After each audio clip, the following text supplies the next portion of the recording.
girls. They're like, you ever heard of like the suicide girls? No. What is that? Okay, they were like alternative models, right? And like they had tattoos. Yeah, they were like the ones that you just like they told you not to mess with, like the red flags. Oh, okay. I used to mess with them, like run through them like, like a Chinese communist parade, okay? And I thought I was like the only one. But then like I found you'll find out later. You'll find out later. But anyways, welcome everybody. Welcome back to the show. Self. You have no idea. But welcome back to the show, everybody. I'm Glenn Lawrence It's Gia MaCool. and today's episode matters. Yes, it does. It's not in a motivational way. We're not doing that, and we're not like grind harder way. No, but in a real uncomfortable, psychological, honest way. Yeah, because the modern man is not okay. No, he is more informed than ever. There's so much information, but not self-aware. Yeah, he consumes more content, more red pill clips, more podcasts, more framework than any generation before him. Yeah, I mean, we're living in a time where there's vast amounts of information, and yet men are lonelier. What's up with that? They're more anxious too. Yeah, and more avoidant. And more likely to opt out of dating, marriage, and purpose altogether. Yeah, so today we're going to be asking the real questions that men want to know. And if men have more knowledge now, why are the outcomes getting worse? Pretty much. Why men are checking out instead of like winning at life. And why does it feel like masculinity is louder but weaker? Yeah, and isn't it like this isn't like an armchair conversation by any means. Because today's guest doesn't react to men, he works with them. Men dealing with divorce, trauma, parental alienation, identity collapse. And this one is personal, Yeah, because he didn't just help men out there. No, actually, he helped me. Really? Through EMDR. Through my divorce. Mm-hmm. Through the trauma of losing access to your son. Yeah. And when my mentor, RP Thor, was dying, you were his caregiver, Glenn. I was. Paul was always available every time I needed to give him a call. So this isn't a theory. No, this is lived experience. So are you ready? I'm ready. Let's do it. Let's go. Energy of truth on fire. They're calling out the world's desire. From fake ideals to moral decay. They're lighting up the modern age. No one's safe, not the church, not fame. They're flipping the script, rewriting the game. Benjamin is the creator of Apex Mindset. Welcome. Hey, what's up? It's quite the intro, up, guys. man? Love it. Love it. How you doing, bro? Doing good, man. Doing good. Just enjoying a hot cup of Joe over here in the icy state of Michigan. Do you still do your cold plunges? This time of year. I do. I got to throw some on camera again. Yeah. Oh my God, you're wild. Dig a little triangle, a little hole in the ice. Jump right in a couple times a week or whatever. I was doing it every day, but depends. I remember you telling me that, like I'm gonna go jump. Oh no. Have fun. Yeah. So yeah, in Florida, we don't got to deal with that. So Paul, like I told everybody that, like, every time somebody comes to me and I'm doing some one-on-one and if their issue seems to be beyond my expertise or my comfortability, I always send people to you. Like, I'm like, I would even reach out to you sometimes to people I think that really need that help immediately. Because I can't thank you enough for helping me with, going through the EMDR, all that stuff that really just kind of really revolutionized like where I was at from that point to where I am now. Even to this day, I still will use some of the stuff that you taught me, during that time. And it still helps me get through a lot of the things. And so you're not just an EMDR practitioner. So how about you help us, like give us your best, description of you? Yeah. Well, basically I focus on inner game. So performance psychology, that's the difference. It's, it's healthy. People who are not necessarily diagnosable on the DSM. Like I have a psychology background, but I'm not doing therapy to manage someone's diagnosable condition. That puts me into licensing requirements in different states and different places of the world. And I work with people all over the world. So I'm more interested in working with people who are by diagnostic criteria healthy, or at least being treated for something with a local therapist if they need to be, and I'm Mhm. helping them perform better. So that's the inner game side of it. And then the other side is relationship dynamics, because a lot of my psychology training and some of my stuff came from my work in the military, where there's a lot of persuasion Mhm. related psychology. And as it turns out, all the things that are good for persuading others are also good for communicating between a relationship, companions. And so all of those communication skills, I mean, really, we're all trying to persuade each other in some way. We're just, some of us are just not as good at it as others. And so all the skills and tactics and techniques that I might have used on a mission to get a double agent to tell me things he shouldn't tell me, right? Are the same skills that, used in a benevolent way with a totally different goal, are the same skills that could foster a healthy relationship with, in a marriage, in a long-term relationship or something like that. So those are the two things I pretty much focus on to help guys develop those skills. And it's a skill development. So it's not just information or, figuring out different ways of looking at things. It's part of it, but it's really developing practical skills that they can apply to Mhm. their life. And I think It's that's the difference. it's like a psychological repair, basically. Like for the men that don't know you, Yep.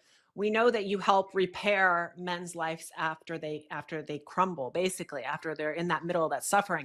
But That's part of it. can you Yeah. explain to people how you psychologically repair them in a way that's very different than the motivational mindset? Like you hear motivational speakers, Mhm. right? How is it very different in the way that you help men? Yeah. So the biggest difference is it's action focused and results based. So, I mean, Okay. a guy can come to me to talk about, let's say, his You depression. can just use me as an example because I've already used me as an example before. So we can talk about me. All Right, right. right. So Glenn had stuff go on, and I'm not gonna, talk about Yeah. whatever, but stuff going on with the Yeah. marriage, stuff going on with a kid, and that created like psychological difficulty, right? Now, in a therapy, cognitive behavioral therapy setting, we could talk about those difficulties over and over again for a year or two, but not see actually any action or results in your life. It's not that therapy is not valuable, it's one tool. You know what I mean? Mhm. So what I take is an action and results based approach. Okay, so these difficulties are happening, your life fell apart. What is it that we want our life to look like? What do we want Mhm. day-to-day life to feel like, look like, our relationships to be like, our income, what do we want that to look like? What are the practical things we want? And then we're going to come up with a plan and gather whatever information we need to execute that plan immediately. So it's all action focused. And my job as a coach versus a therapist is to provide some direction with that plan and then accountability on the action. Now, in between that, in order to take that action, you might need to develop skills. So if a guy's like, well, I've been single forever, some girl broke my heart a year ago, I haven't been out in the dating market, whatever. What do I do? Okay. Well, now there's practical dating skills, pickup skills, and skills in seduction that this guy needs to learn. And because I do both, I'll teach a guy those particular skills. Now, I didn't have to teach you those skills, Glenn. We worked on other inner game stuff.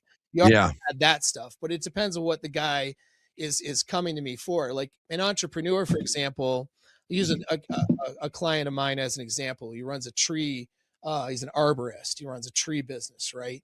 Um, Very successful guy, very driven and focused guy. I helped him with his inner game to work out and sort out different areas of his life so that he had maximum bandwidth to put towards his business. And he scaled that business. For the few years he worked with me, he probably at least 5x'd his business. I mean, he's very, very successful. I can't tell him how to take care of trees. I'm not an arborist, right? But I can give him the inner game skills that he needs to sort his life out in such a particular way that he's very efficient and effective in getting his needs met in all his area of his life, so that he has the bandwidth to be successful and to do the things that he needs to do. And so the kind of the wheel, if you will, there's a sort of we come up with that plan, you gather the information, then it's action, like it's immediate action. And yeah, so therapy is a tool, but if without action, it's useless, in my opinion. So I kind of agree with you. You know. Oh, she froze. I can't tell if Gia froze. She froze. Gia, did you freeze? She froze on us. Okay. All right. She'll probably have to hop back in and hop back out. But let me follow up with it. But it's like with the action, because actually, you know, Thor wrote his book, A Dominant Masculine Presence, and he wanted like a bunch of guys to create multiple other follow-up books. I wrote one. Mine was on presence. I was supposed to, and I haven't yet. So no, you still can, because you know what? I actually am. I run it all. I have authority over all of the Dominant Masculine Presence series now. Oh, cool. That was something he asked me to take over. Nice. But like I wrote a series on problem solving, and I kind of dove into how men and women problem solve differently. Mm-hmm. And there's like, you know, men are action based. They're very linear. They like, here's my problem. I want a solution, and I want to execute the solution. Guys don't need validation of how the problem makes them feel. That's why therapy doesn't always necessarily work for men, like what she was talking about, because it's like, well, how does this problem make you feel? Well, bitch, I don't care about how I feel. Give me the solution. If you're not going to talk about solutions, I don't want to talk about my feelings, right? Like that's like the process. But I also wrote about like how, like, if you have a problem in one area, you have to look at it like an architect. Like, just because you have a problem in this area, that's also connected to other areas that you may be deficient in or struggling in. Sure. So like if you are poor, fat, and you know you can't maintain a relationship, it's probably because you have like a discipline problem. Mm-hmm. You can't enforce boundaries. You can't enforce, you can't control your eating habits, and you can't, enforce your spending or control your spending habits. That's not three different problems. That's one problem, but it's affecting in different areas. And so that's kind of how I approached it, like the difference between men and women. But now that Gia has returned, I'm gonna let her jump in. You're saying that therapy is often not effective, and I agree with that. I've never thought therapy or counseling works because it tends to focus on more of like, how do you feel, which doesn't help the situation. Like, we need to know the actionable recommendations to move forward and forget about the past. So like the question I wanted to ask you is, how do you think men confuse emotional suppression with emotional discipline, right? Because those two are different. Mm-hmm. Yeah. So the difference is processing the emotions. So it's not just, the ignoring the emotions and sort of just trying to stuff things down and move forward. That can leave these effects that show up later in somebody's life. So I'll give an example. I got a client going through breakup right now. So for free in my community, I have a breakup recovery course that I could charge money for, but I don't. I give it away for free. The reason I do that is because, coming from a military background, guys who've decided to self-delete usually did so surrounding a relationship failure. I'm not saying the relationship failure was the only thing going on, but usually that was like the straw that would break the camel's back, or that was something that was surrounding it. Almost, I would probably say every funeral I've gone to, and I've been to a lot, and in every case where I know someone who's self-deleted, and whether it's through taking their own self out or through drug use, that's another way of doing it, and overdosing. There's usually a broken relationship there. So this is something that can really destroy guys, and no one wants to talk about it because they don't know how to process through the emotions. And so I have a course I give away for free in my community so that they can learn the practical steps to process through those emotions. And so here's the thing, like, if someone does a breakup recovery the right way, they should be pretty much accepting of the breakup and moved on within about 2 months, 6 weeks to, it doesn't matter how bad the breakup was. Even if it's a death or something real serious, a death would be easier. Sometimes it is, but if they're accepting and able to move on with their lives and move forward within 2 months, this is according to neuroscience. Okay. So Mhm. if somebody follows the protocol and in 6 to 8 weeks, they're still struggling, what that tells me is that they have unprocessed trauma. So Mhm. now we can go back and process through that trauma. So it's not that some of these therapeutic techniques aren't useful or effective. It's just that they're not action based.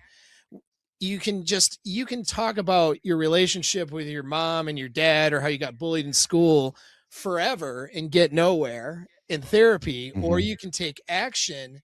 And then if you run into an obstacle, like, I really should be doing better, but I'm not. I'm having these anxieties, or I'm still struggling, or I'm still thinking about my ex, or I still have this guilt, or all these things. Okay, that tells me now that there's something going on in the trauma area that we need to explore. Mhm. And then we can target that and solve that problem very quickly versus wasting a lot of time in cognitive behavioral therapy with no direction.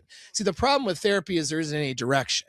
Now, good Yep. therapists will put somebody in a direction and have a problem to solve. Like, I'll give him a plug.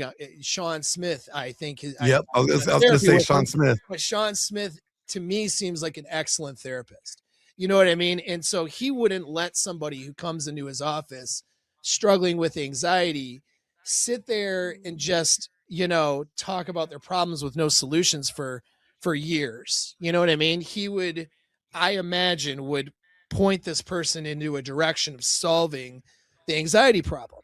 So you have Yeah. to have a problem solution focus for therapy to be useful. Otherwise, you're just sort of having diarrhea at the mouth and emotions and not getting anywhere. And that's a problem with a lot of therapy. And it's a very lazy profession, unfortunately.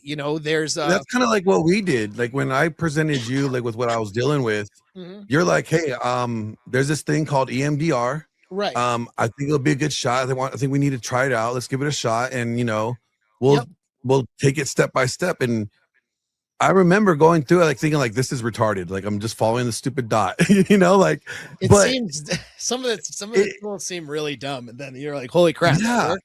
It's so crazy, and some of it, dude. I know. so could you explain that a little bit better? Like how Yeah. like that as an action plan, like what does that actually do? Like the whole process? Because whenever I explain it, it sounds retarded, and I think you need to say it because you sound smarter than me. It does. It seems dumb when you watch it. I thought it was dumb too until I did it myself, and I was like, holy crap, this is really effective. I need to get certified in this. So then I got certified in it. But it was like EMDR, it's a really simple idea that the brain processes trauma through forward ambulation is a creative word for saying walking or running. Okay. All right. So forward movement causes you to stimulate both hemispheres of the brain. And then it's that stimulation of both hemispheres that we somehow evolved to process distress in this way. So it was discovered by a counselor who recognized when she was going for a walk that her eyes were kind of scanning this horizon, and that she noticed had a noticeable drop in distress from some distressing thing she was thinking about. I think it was a death or something like that, right? And she was like, this is on to something. So she started doing research into that, and that developed into the back and forth eye movement thing. Okay, which we can use the laser light or my finger in the therapy session. Mhm. But and the reason for that is just that creates the controlled environment so we can stimulate the brain bilaterally, you know what I mean? Both hemispheres, but we can do it in a controlled environment. Whereas if we were walking, I can't control that environment as much, and especially for research to see if it actually works, which EMDR is very well researched and does work. Yep. You can't have people walking around because then there's no controls. There's different noises, there's different weather patterns, like who knows, right? So, like in a controlled setting, you could do the back and forth eye movement and have someone have some semblance of privacy as well, because if they're going to bring up distressing thoughts, they might get upset or cry or have emotions, and they might not want to do that in a park walking around with a therapist, right? So like, they do Mhm. that in a controlled setting through that back and forth eye movement. And I mean, the hypothesis or maybe theory, the evolutionary theory is that, well, we were nomadic, and we also had to, like, high infant mortality, high death rates. People were getting killed all the time. Savage things are happening back in our savage evolutionary past. And then we walked, to the resources, and we walked to the battle. We walked to hunts. And so this forward movement, we had to evolve to be able to handle all these distressing scenarios, of, well, my baby just died, or my wife slash girlfriend, whatever it was, and the tribe just got murdered by somebody else, and whatever happens, right? Now they got to move on and go into battle, or they got to move on and go to the next oasis for resources. And so the brain learned how to process this distress and this trauma through stimulating the hemisphere with that forward movement. We can recreate that with EMDR, which is basically that back and forth eye movement, and then bring someone through a visualization exercise with that. So they go through a complex visualization exercise where they're picturing and seeing and feeling the distressing event or thought or problem under the stimulation, and it just draws out all the emotions, lets you feel the emotions, and then it lets you sort of understand them and process them. Because after the back and forth eye movement, I'll run someone through a series of questions to bring their awareness to what is going on with them. And so they bring that awareness to, why do I feel this way? Why am I upset? Why? I mean, some of it is obvious and some of it is not so obvious, And so, like, for example, a guy going through a breakup, highly distressed after 6 weeks. That shouldn't be that way if he's following the protocol, and if he's not, seeing her and having, banging her on the side or texting her all the time. If he's going through the protocol, right, and he's doing it properly, he shouldn't be that distressed. Well, okay, let's put him under EMDR. That's just one tool. Okay, come to find out, he's got abandonment issues from stuff that happened when he was a kid. He was latching onto romantic relationships as a solution to that problem. So now we're diving into the therapeutic problem, but it's like, I'm doing it like a sniper though, right? I'm not just sitting here having him talk to me for years. We're going, oh, here's the problem. And we're like dialing it in, and then we're solving and coming up to a solution to that problem and processing the emotions. That's the important thing. Feeling the emotions, accepting them, understanding where they come from, and then letting them go. That's the thing. The reframing. That's the free reframing aspect of it. Yep. So for those listening that want a really quick way to understand it, EMDR is basically a type of therapy that allows you to use eye movement and tapping to bring up old memories, and then from those old memories, process that information so that you don't see them fearful or traumatic anymore, right? And then from there, Paul helps you create actionable recommendations. So that would help with the emotional suppression, right? So back to the question that I was asking. So we don't want to suppress the emotion. We want to process it. We want to have the actual recommendations from there. But then that's also going to help you in life with emotional discipline, because now when we have a traumatic experience that comes in the future, we don't go crazy. Like, you hear the poke the bear, right? Don't poke the bear. Like, I talk about this a lot online, and I talk about whenever I say that men create their own peace, right? Because you hear men, just give me peace. A woman needs to give me peace. And I'm like, stop saying that. Women don't put that type of responsibility on a woman. That's dangerous. Yeah, they don't bring peace. It is really up to the individual to be able to create that for themselves. So when I say this, they go crazy on me because they're like, no, that's not true. Women bring my peace. And I'm like, you're not understanding the difference between emotional discipline and how to handle. Well, it's also like, like how the guy or the girl says, like, well, he doesn't make me happy anymore. Well, happiness is a feeling. You have control over that. So she doesn't bring you peace. You don't bring her happiness. Just be responsible for your own emotions and your own feelings. Everyone follow the evolutionary protocol of breaking up every 2 to 5 years, or don't. What's funny is skills, right? Like, the EMDR that you taught me, like, helped me in other areas too afterwards. So, like, when I was going through a dispute with a fellow creator, that was like almost like I felt like a zeroing out phase as well, right? But because of what you what you have shown me through what our time in counseling, it allowed me to be like, oh, I can handle this. I don't need to go to Paul like, hey Paul, how do I help? Like I think I Right. reached out to you one time, like, yeah, this sucks, you know, like it really wasn't like that big of a deal. Like I said, no, I got it. You reached out to me, you're like, how you doing? I'm like, I'm doing good. I got this, like, you know, thank you. Like, because you give me the tools to be able to do that. So my question That's is, the thing, now that red pill is so mainstream and this information is out there, right? Mhm. Why aren't men seeing better outcomes with women? Yeah. Overall. So that's a great question. And it goes back to what red pill is and isn't. And so people have a real hard time understanding what it is, because when a guy has a problem with, okay, I'm getting a divorce, my wife cheated on me, I didn't expect this to happen, I had all these illusions about her in the dating marketplace, and my own behavior isn't so good either, I need to figure out what to do. And so then they turn to the internet to try to figure that out. And then they have red pill. Well, okay, so red pill is a really broad term, and there's a lot of garbage Mhm. out there that says the red pill, whatever, and it's just designed to stimulate anxiety. So there's that first problem, is that you have a lot of red pill type creators that use the term that are just stimulating anxiety. You know, they're not really offering solutions, but they're just offering they're furthering that feeling of being upset and angry, right? So you have that Mhm. corner, right? And then that turns into the black pill stuff and the incel stuff. Like, you got all that, right? But then you got the more practical red pill, like stuff that actually is useful. But that is really what's been called a praxeology. So I think that was a Rollo thing, but I'm not sure. But a Yeah. praxeology. So where does that word come from? That's from Austrian economics, and it's the Yep. study of human action. Okay, so it's the idea is that humans act purposefully to achieve a chosen ends, whether they know or are aware of their own behavior or not.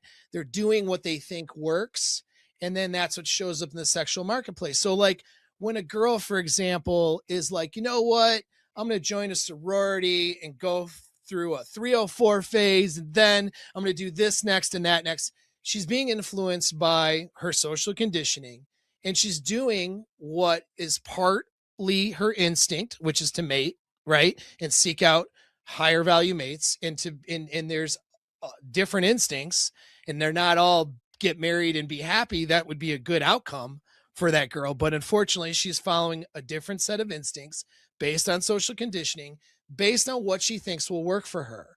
But it's not gonna work for her probably later on, but that's what she thinks is working, and that's what she's doing. And so the red pill is just observing human behavior and what people are doing in order to solve their mating problem. But it doesn't offer a solution for the guy who is divorcing because his wife cheated on him and he doesn't know what to do. It offers him an explanation. And so this is the trap. Okay. Oh, she's cutting on Is, in and she's, out. Is is she she cutting out? freezing again? Yeah, she's freezing for me. So Oh man, yeah, she froze for me too. we'll get her to repeat She'll that be whole back. thing. Get her to No, no, yeah, not you, not say it you. She's again. gonna get it. Yeah. Yeah, she's good. Like, she has like a good recall. That's I'll good. wait for her to pop back in though. But like, so like what I'm thinking is like what when I see like the problem with this space ultimately is like, you know, guys tend to like be stuck on this whole like red pill rage phase. She's back. Right? She's back. All right. Like they're stuck on this red pill rage phase, and like they don't grow from there. Right? So, but I'm gonna let Gia take the question. Wait a minute, where you go? She left. Oh no. Come back, woman. Come back. She'll be back. Yeah, I know. But like, it's like I made the phrase like the red pill is always supposed to be a gas station. You go there, you fill up, you get the information that you need, right? But then you're supposed to get back on your journey, get back on your mission, and go conquer the world, right? And that's why like me and Thor kind of work so well together, because we didn't dwelling on the issue of like who hurt you or what, you know, women are like. We're not focusing on women. If you focus on yourself, because all you could do is control yourself. The only person that you can change and impact is you. Like shaming women, calling women 304s, talking about how degenerate women are, does not change them. You can only have control over you. So I always said like red pill is supposed to be a gas station, not a destination, and men have made it a destination instead of a gas station, right? But so Gia, she's back. she is back. I have no. Let's start over. What were you saying? It's messing up Yeah. the performance. Yeah, that's what I The thought, and I 4K just is switched it. causing- Yeah, I switched Yeah. it. I figured that might have been what it was for you. But go ahead, please. So what I was going to say was, it just shows how humans self-sabotage themselves, because instead of more information making it better for us, more information is actually making us like reject each other more, thinking that we're better or superior. That makes sense. No, right. Well, and the reason is because it's this illusion that information is action. And so guys think, well, I'm going to binge watch all the stuff on YouTube, which, hey, go binge watch my channel and make sure you like and subscribe. I like that part. But the reality is it's not taking action. That's only one step. And so guys really confused. They think learning about something is the same as doing something. And it's only one step in actually doing something. And that's the thing. Like if a guy learned that he is the beta bucks in the relationship and that's why I got cheated on, that's maybe valuable information, but what's he going to do with it? Is he going to go, divorce, buy a sex doll, hate, just be angry, AI sex doll, get an forever, AI sex doll, right? he's Like, getting. well, that's where we're going, right? AI like there's going to be my theory here is that feminism is going through another wave, which is called the loneliness epidemic, that both men and women are going to feel like 10x here, and it's already happening because they're going to different factions are escape. The sex goes down, and men and women getting in healthy relationships go way down, and then everyone escapes to technology for a solution, and then everybody's alone. That's what I think is happening right now. But go ahead. No, I'm curious to know your opinion on this, and correct me if I'm wrong, but from what I understand about why men are opting out of dating, or women today more and more, is because I know myself, like when I met my husband, there was a little bit of a fear going into that. Like with any relationship, there's going to be a little bit amount of risk, right? There's going to be a risk. So the more information we know, especially the way women operate now, we don't see them as like this innocent little girl anymore, right? We see them as like they are capable of doing real harm, right? So do you think that men are just opting out because of the fear of knowing all this information about women and going, you know what, why do I even begin? Like, why start? Yeah, I think men will use an excuse to not do stuff. That's the biggest, unfortunately, especially guys generationally today in 2025. I'm older, so I didn't grow up with the internet raising me the way that some of these younger guys have. And so like the level of apathy is really hard for me to understand. You know what I mean? Because again, I'm an old ass man, right? I'm like, you and I would go out there and young and hot, but I'm old and gross. I'm 48 as of 2 months. Yes, I opened up the show. I opened up the show with talking about like suicide girls. Why? Because that's a generational thing. You had no idea what you're talking about. That's a generational thing. This is something we had. Remember we had that conversation? We're like, well, yeah. Like we had that like bond borderline over like personality disorder girls on display for guys like you and I who had mental problems exactly just to really get into and be like, look at those 5 red flags. I think that's great. Let's wife that one up. That was us. But like we didn't have a problem approaching because we like that's the thing. Like we would approach these we would address these people in person. Like we didn't have a problem dealing with rejection. We were conditioned for it. Yeah. Actually, we were conditioned better to handle rejection. Right. Today in this like failure to launch in this social media world where everything is on camera, these guys don't want to look dumb. They don't want to be the next meme. Yeah. So that internet like exposure of it could be millions of people will know what you did and how you failed is like a failure to launch issue. Yeah. And so these play safe.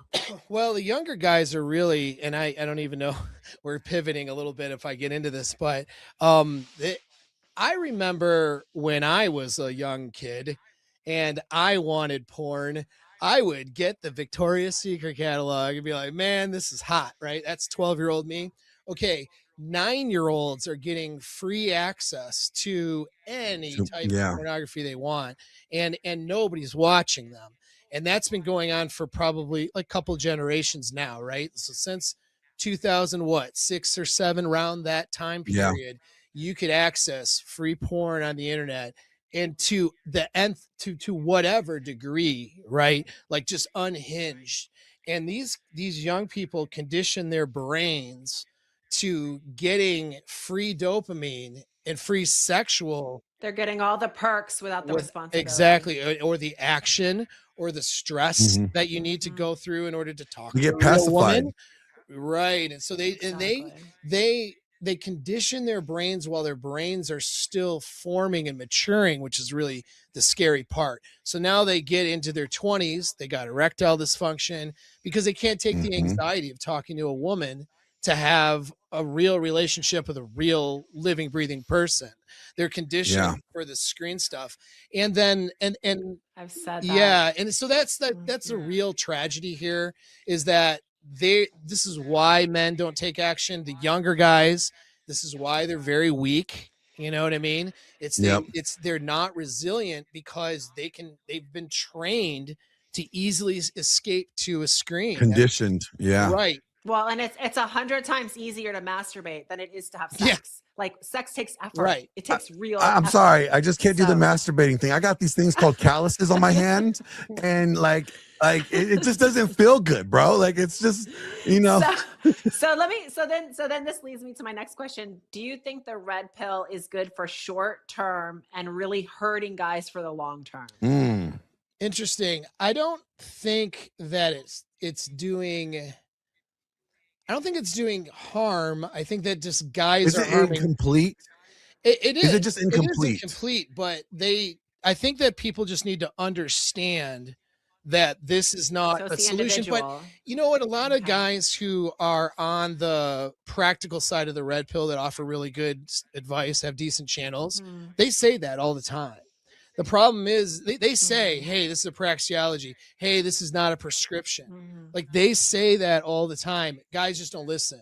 But come on, can we be honest though, Paul? We have to be honest. The same guys that sometimes say this is not a prescription also write 9 prescriptions. Advice. They're giving solutions. So it's like okay, it's not prescription, but you're giving us prescriptions at the same time. Which one is it? So I think there's confusion there. I come to the point, or at least I have come to the conclusion that, when they say it's not a prescription, but also giving a prescription, ultimately the viewer has to acknowledge that this is a prescription. And they want to have the plausible deniability, like, well, this is not a prescription, so that if anything does happen or doesn't work out, they can say, like, I didn't give you a prescription. This is a praxeology. Yeah. Right. Like if we're calling all women hoes, right? If all women is a whore, they are. Then No, naturally, the prescription for men is just use them for sex and never get married, right? So like that's how people read it as. But then shame them for their body count. Don't forget that.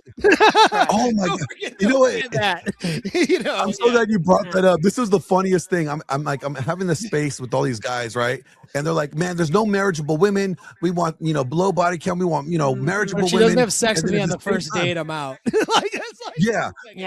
But then they're advocating for prostitution to be legalized. Like we should just have legal brothels. Like that would solve the problem. I'm like, so you want marriageable women, but then you also want hoes. Which one is it, guys? Because I can't, you can't have this cognitive dissonance here. Well, they haven't sorted it out, right? And so this is the problem with passively consuming content versus taking action and finding out what actually works in real life and isn't just a thing on the internet that people talk about. Because there's a lot of dumb things on the internet that really don't work too well in real life. And you have to go out and experience life to figure that stuff out. And I will say this, though, like, I can't blame the red pill for this. The reason why is because I give out prescriptions and I say all the time what to do. And the vast majority of people who come across my stuff log off because they don't want to take any action, or they there's a lot of guys not listening. You know what I mean? Is that the Brufalt's law? like the band or like the curve, like Well, like out of 100 people that would listen to your content, you know, like 15% will may actually listen to all the way through, and then out of that 15%, maybe like 5% of people actually will apply it in Yep. their life, and then Like maybe Pareto 3% principle, would I think actually, what you're thinking about. yeah, Pareto principle. That's what Yeah. I'm thinking of. And yeah, I mean, kind of, it is a Pareto principle thing. It's getting more to be like 10%, 90% versus 80-20 at this point, and maybe even getting less. Yeah. Because if you just offer apathy and avenues for escape, and you present the world like it's this shitty, horrible place, that's what people are going to do. They're going to become depressive and escape. And what I'm advocating is that guys not be pussies. Okay, I don't know how else to say it. Yeah. Like just Don't be bitches. Don't give up and try and take relentless action regardless. Oh, really? The sexual marketplace sucks. Women suck. Cool. Go date anyway. Figure it out, because they're not all that. When you get out there, you realize, well, you know, there's a big gray scale here, and there's a lot of decent women out there. There's a lot of women who aren't too decent too, but you sort of figure out how to navigate. And I said, that, right? If a guy constantly says good women don't exist, to me, what he's doing is confessing he doesn't talk to women of his own market value. Yes, correct. He's confessing his own market value. Like, he doesn't have the market value to get women, because women, there's no such thing as good women. I've said that a million times. Women are just women. Good women. Right. Women are women, and that's not to excuse their behavior. Like, and by any means, I'm not excusing their No, but behavior, you're but I'm just letting you know right? that men are men, women are women. Yeah, we're gonna have faults. We have a tendency to always do the easy, lazy thing. So if you tolerate that, if you put up with it, then you're basically telling her, yeah, I'm cool with it. Yeah, women are going to treat you the way that you allow them to treat you. And also, like, you know, the idea of is like who you call a bad woman, she might be a good woman to me, because she may value me differently. She may see higher value in me and see that I'm letting her be access to me in my life is a benefit to her. So she will behave in a certain manner that she can maintain that access. Now, for you, she doesn't see you as that valuable, so she's not going to put that effort in to treat you that way. And so that's why I just say women are just women, and how they view you is how they're going to treat you. How they value you is how they're going to treat you. And here's another thing I want to ask Paul. So we all know that every single time we've gone through a breakup or something traumatic in our life, we all know that we put up walls, right? Yeah. So I think when a lot of people say that they don't really know what they mean, they don't know what frame means. It's like, I think that's like a lot of times they just don't know what it means. They think that it means that I have to have a red flags list and a bunch of rules that I adhere to like an autist. And if I don't, you know, if I don't get to know someone and understand the nuances and the humanness of that person, like if I do that, then I'm not following my frame. And that's not at all what frame is. Frame is the way that you see the world and the purpose that you're driving. It's your subjective lens. So the world happens objectively, and then you have this subjective lens that you're seeing that objective world through. And then that's where your values exist. That's where your goals exist as well. Staying on frame is just understanding your own subjective lens, where your values, where your goals are, and then sticking to that relentlessly. And then when you meet women in the dating market, you see if they're a good potential complement to that frame or not. That's what that is. And I think that they just don't know what it is. It's a bunch of guys who are scared, trying to keep themselves safe through rules without learning how to connect with another person. And that's the problem, you know? So they need to learn. This is when I talk about seduction skills. I don't mean just getting a girl to bed. I mean connecting with her on a mental and emotional level, as well as physical when it comes to that, and really learning about this other person and being able to stimulate those emotions, because that's what really makes the difference in the relationship. You know what I mean? So Paul, hold that thought. You know, you guys, this is a portion of the time we're going to say, you know what, if you want to catch the rest of this episode, all right, and all the things that we're not allowed to talk about on YouTube, because we're about to get real spicy, because there is a thing called stripper game. And if you want to ever learn about that, you're going to definitely have to go catch the rest of this video in the Patreon because Oh boy. we can't be talking about this on YouTube. So we'll be right back after this brief message.